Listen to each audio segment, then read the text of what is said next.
Quand on refuse, on dit non. Un nègre à Paris. Ça, on peut pas dire le titre, nous. Nous, est-ce qu'on peut dire ce titre ou pas? En vrai, c'est une vraie question. Non, le dis pas. On dit pas? Ouais, le dis pas. On dit quoi, nous? Sinon, Si ça on va veut acheter partir le en livre. frère. Genre, tu sais, je vais à la Tu Fnac. dis le à Paris. C'est soft, là. Il a juste mis le titre. Et lui, il l'a dit. C'est quoi, genre, ton style de musique, toi? Moi tu sais comment je me sens quand il a dit ça? Tu sais, parfois je suis dans l'avion. Tu sais faire du beatbox? Attends, comment il m'a posé la question?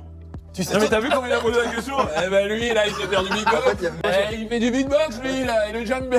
Il est encore djembé là. Et toi, tu fais d'un instrument, toi? toi, tu joues un instrument? Tu joues un instrument? A priori. Non mais Il attends, a une percussion. Là ça part en couille totale là. Là c'est. Pourquoi tu rigoles comme ça? Toi, tu rigoles. Les djembés? Rire de djembé? Non mais au point où on en est avec les djembés, tout ça, vas-y. Tu vois pas, C'est toi, toi tu tout seul. Et l'autre tout à l'heure il m'a dit, hey, toi tu fais de la musique. Il m'a dit ça de. Tu veux quel instrument? Il m'a dit ça tout à l'heure. Aucune Il y a des trucs mauvaise que moi je intention. peux dire que lui il peut pas dire. Comme il y a des trucs que lui il peut dire que moi je peux vas-y, pas Ah, dire. vas-y, qu'est-ce que je peux dire? Tu peux pas Louis dire? XIV par exemple. Louis XIV? Mais je peux pas le dire. Pourquoi? Le roi soleil? Ouais non je peux pas. C'est notre chaîne, jusqu'à preuve du contraire. Fais une chaîne YouTube, frère. Chaîne. Oh la chaîne. Non ça va trop loin cette émission. Ça va trop loin cette émission. J'ai regardé la dernière vidéo de McFly et Carlito sur le blind test de beatbox avec François Civil et Jean-Pascal Zadi.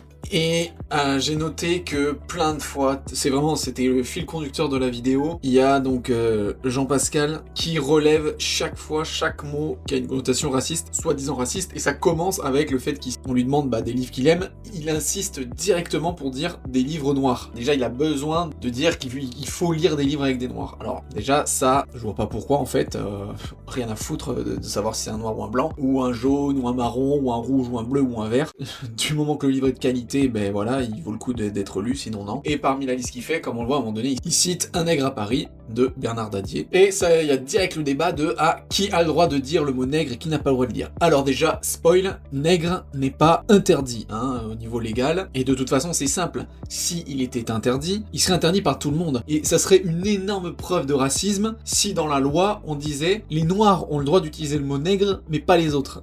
Vraiment, là, ça serait en termes vraiment juridiques et tout, ça serait incroyable. Là, on serait vraiment dans une république raciste. C'est-à-dire que certaines populations, en fonction de la couleur de peau, a le droit de dire ou non des choses. Et donc ça, c'est justement dans la Déclaration des droits de l'homme et du citoyen, c'est quelque chose de très clair qui est dit qu'il n'y a pas de distinction, on est égaux, peu importe notre couleur de peau, notre genre, notre sexe, etc. Ce truc-là de dire ah alors ça, il y a des noirs qui ont le droit de le dire, les blancs ont pas le droit de le dire, ça c'est importé des États-Unis, qui eux du coup différencient les ethnies, les couleurs de peau par des races, et ils sont vraiment à fond là-dessus à se dire ah ouais alors eux il y en a qui ont le droit de le dire, il y en a qui n'ont pas le droit de le dire. Mais voilà, je trouve ça complètement abject parce que sous prétexte qu'on va absolument enlever le racisme, diminuer les trucs, bah en fait, voilà, apparemment il y a des mots que certaines couleurs de peau ont le droit de dire et pas d'autres. Vraiment à gerber. Là, ça se voit, c'était du premier degré, parce que même McFly, il se pose vraiment la question, et c'est vraiment d'un ridicule. En plus, ce qui est marrant, c'est que le livre d'Agatha Christie, Dix Petits Nègres, il a été cancel, le titre a été cancel, et je sais plus quand, Ils étaient 10, je crois que maintenant il s'appelle. Donc en fait, on a changé un titre, parce que, Agatha Christie, elle était blanche. Mais là, pour Bernard Dadier, apparemment, on n'a pas changé le titre. Alors que pourtant,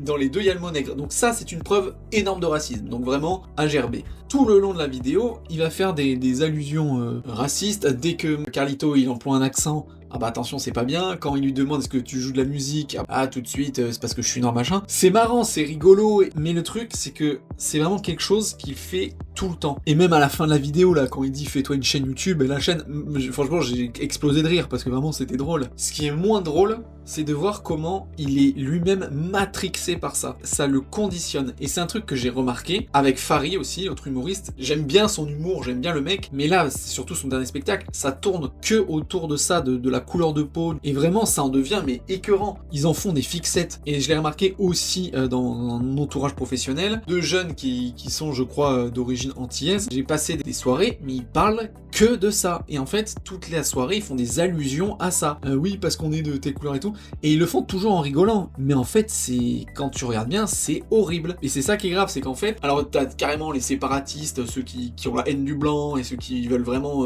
faire sécession avec notre peuple. Mais t'as ceux qui sont en mode à la cool, qui s'intègrent, qui traînent avec des blancs et tout, mais qui ont quand même dans leur cerveau ce truc-là en permanence. Et vraiment, je trouve ça mais dangereux en fait, parce que vraiment, ils vivent autour de ça. Ils parlent de racisme constamment, mais en fait, c'est eux qui l'alimentent. Ils sont obsédés par leur couleur de peau. Je veux dire, si quelqu'un va t'insulter ou te discriminer et tout, là, il y a de quoi s'énerver. Mais quand il y a rien et qu'il se passe rien, c'est eux qui sont constamment en train d'en parler. Et donc là, dans la vidéo, Vraiment, la vidéo, elle est super cool, et je l'ai vraiment bien aimée, et j'ai rigolé aussi dans ces trucs-là. Mais c'est juste qu'il y a une sous-couche qui est premier degré, et je trouve qui est vraiment mauvaise pour notre société, quoi.